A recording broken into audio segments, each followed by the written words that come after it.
గురువింజ తన నలుపు తనకు తెలియనట్లు కేటీఆర్ మాట్లాడుతున్నారు. తనపై వచ్చిన ఆరోపణలు వాస్తవం కాదని నిరూపించుకోవాలి కాకుండా ముఖ్యమంత్రికి సవాల్ విసరడం సరికాదు. నియమ నిబంధనలు ఉల్లంఘించి నిధులు ఖర్చు చేయడం నేరమా కాదా? మంత్రివర్గ తీర్మానం కానీ, గవర్నర్ అనుమతి కానీ, ఆర్బీఐ అనుమతి కానీ లేకుండా ఎలా ప్రభుత్వ సొమ్మును ఇతర దేశాలకు బదిలీ చేస్తారు? దయ్యాలు వేదాలు వలించినట్లు కేటీఆర్ మాట్లాడుతున్నారు. మీపై వచ్చిన ఆరోపణలు అవాస్తవమని నిరూపించుకోవాలి. సత్యదూరమైన మాటలు మాట్లాడుతూ ప్రభుత్వంపై బురద చల్లడం సరికాదు. బీఆర్ఎస్ పార్టీ వర్కింగ్ ప్రెసిడెంట్ మాజీ మంత్రివర్యులు కేటీఆర్ గారు మాట్లాడిన ఏ విధంగా ఉందంటే, గురుగింజ తన నలుపు ఎరగనట్టుగా మాట్లాడుతున్నట్టు మనకు చాలా స్పష్టంగా అర్థమవుతా ఉన్నది.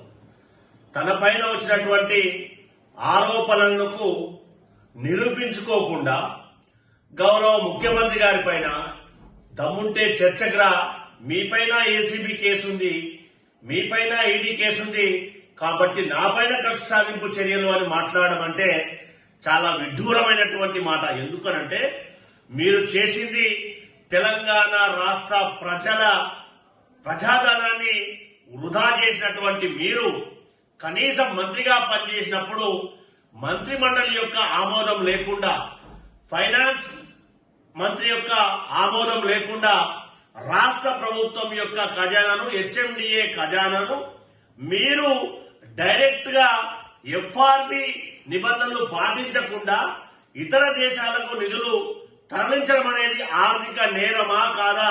అది సమాధానం చెప్పకుండా నేను సచ్చినూరని చెప్పుకునే ప్రయత్నం చేయడం విచారణలో ఉన్నప్పుడు ఎంతవరకు సమంజసమో మీరు ఆత్మపరిశీలన చేసుకోవాలని చెప్పి విజ్ఞప్తి చేస్తా ఉన్నాం. దాంతో పాటు మీపైన వచ్చినటువంటి ఆరోపణలను డైవర్ట్ చేయడానికి బీఆర్ఎస్ పార్టీ తెలంగాణ రాష్ట్రంలో ప్రతిపక్ష పార్టీలే లేకుండా చేసినటువంటి బీఆర్ఎస్ పార్టీ ఇప్పుడు అభివృద్ధికి ఆకాంక్షితులైనటువంటి బీఆర్ఎస్ పార్టీ ఎమ్మెల్యేలు కాంగ్రెస్ పార్టీలో చేరుతుంటే వారిని ఇప్పుడు ప్రజాస్వామ్యం గురించి మాట్లాడుతున్నటువంటి హరీష్ రావు గారు గాని, బీఆర్ఎస్ పార్టీ వారు గాని ఆత్మపరిశీలన చేసుకుని మాట్లాడాలని చెప్పి కాంగ్రెస్ పార్టీ పక్షాన సలహా ఇస్తున్నాం. దయచేసి మీరు గతంలో ఏం చేశారు?